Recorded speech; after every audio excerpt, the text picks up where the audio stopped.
Hello, tôi là Minh Tuệ và sau đây là điểm tin trong tuần. Nhóm Wagner đã giải tán sau cuộc nổi loạn ngắn ngủi ở Nga. Các thành viên cũ có hai sự lựa chọn: gia nhập quân đội Nga hoặc xưởng pizza đông lạnh Wagner. Dường như ông Prigozhin, cựu lãnh đạo của Wagner, sẽ có một cuộc sống kín tiếng tại Belarus, nơi ông dự định kết hôn với một cô chủ nhà hàng Trung Quốc và xâm lược Bắc Kinh. Các công ty đang tổ chức chuyến team building định kỳ hàng năm với những hoạt động vui chơi nhằm tạo sự gắn kết giữa đồng nghiệp và khiến bạn trai bạn phát điên lên vì ghen. Tàu Nga và Trung Quốc đã được phát hiện ở biển Nhật Bản trong một cuộc tập trận hải quân chung. Con tàu có các biển hiệu khổng lồ trên đó viết: "Đây chỉ mới diễn tập, chưa phải đánh thật đâu." Trong một tin liên quan, tàu chiến USS Ronald Reagan đã đến Đà Nẵng tuần này trong một chuyến thăm hữu nghị và hợp tác giữa Mỹ và Việt Nam. Khi được hỏi về cảm giác đứng trên tàu, Minh Khoa, một cậu bé mồ côi, nói với lính Mỹ: "Cháu chưa từng thấy tàu chiến nào vĩ đại như tàu này. Thế mà năm đấy kiểu đéo gì các chú vẫn để thua cho được." Mùa thi cuối kỳ đại học đã kết thúc với hàng triệu thí sinh và mùa tán gái trên bãi biển đã bắt đầu. Nguyễn Duy Linh, một cảnh sát ở Đồng Nai, đã nhận chỉ 21 năm tù vì hiếp dâm 3 bé gái dưới 16 tuổi. Mọi người trong tòa án đều ngạc nhiên khi gia đình nạn nhân yêu cầu giảm án. Họ nói rằng anh ta là một viên cảnh sát tốt, người đã giữ trật tự ở khắp nơi trừ đúng quần của mình ra. Ở Đà Lạt, một gia đình 5 người đã được giải cứu sau khi biệt thự nhìn ra thung lũng của họ bị đổ trong một vụ sạt lở.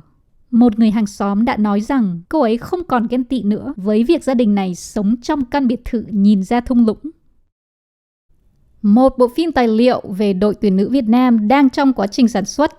Người xem sẽ được thấy hình ảnh chân thực của các cầu thủ khi đang chuẩn bị cho kỳ World Cup đầu tiên và những lúc họ ôm ấp bạn gái và mèo của mình. Sau 63 ngày im lặng, trực thăng Ingenuity đến sao Hỏa cuối cùng đã liên lạc được với bạn đồng hành Robo của mình, phát tín hiệu cho thấy cô ấy không còn giận anh ta và cô đã sẵn sàng cho một buổi Netflix và chill nữa. Blackpink sẽ tổ chức concert đầu tiên ở Việt Nam vào cuối tháng này. Một số bài hát đã không được cấp phép để trình diễn, bao gồm toàn bộ bản hit của nhóm. Các cặp tình nhân đi trăng mật ở Pháp trong năm nay sẽ nhận lại một sự bất ngờ. Những người Pháp điên loạn sẽ đốt xe ô tô của họ. Ở Sài Gòn, những cư dân sống trên kênh Tân Hòa Lò Gốm đã phàn nàn với chính quyền địa phương về tình trạng nước ô nhiễm và rác thải. Tuần này, chính quyền địa phương đã treo khẩu hiệu trên đường có thông điệp: muốn giữ dòng sông luôn sạch đẹp, chỉ cần đừng xả rác xuống sông thôi. Thế thôi, có làm nổi không hả? Bọn nhếch nhác, có làm nổi không? Các công ty quảng cáo hiện đang yêu cầu tất cả các phòng ban tham gia brainstorm ý tưởng. Nhưng vẫn khó có ai có thể nghĩ ra được một ý tưởng như quảng cáo này cách đây 23 năm. 70% cơ thể của bạn là nước. 30% còn lại của bạn là gì? Là gì?